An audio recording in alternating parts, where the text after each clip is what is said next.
La revalorisation des salaires intervenue en décembre. Enfin, avez-vous dit? Oui, enfin, pourrait-on dire, parce que si l'on se place du côté des travailleurs, l'attente était légitime, elle durait à leurs yeux et il était temps. Mais fort heureusement, ils ont également appris à connaître le chef de l'État et son gouvernement. Et c'est lui qui a indiqué que cela se ferait au plus tard à fin 2022 en discutant avec leurs représentants, les partenaires sociaux.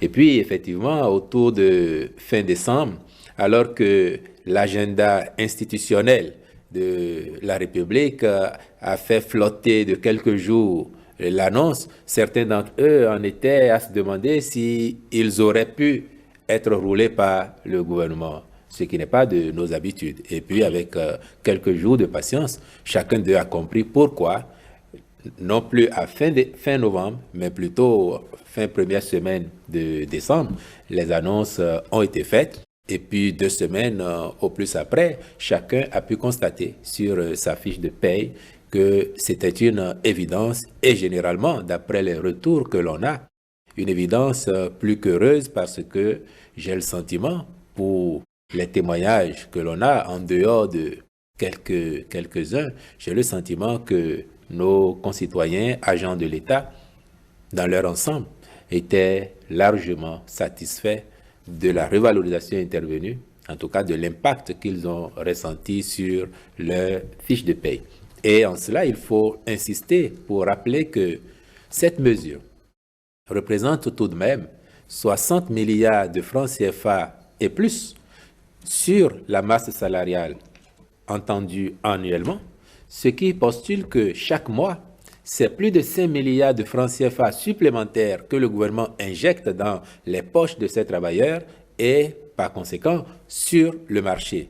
Ce qui, vous le devinez bien, vous qui êtes souvent intéressés par les questions économiques, est de nature à dynamiser le marché national, relancer le pouvoir d'achat, toutes choses qui ne font que du bien à l'économie nationale.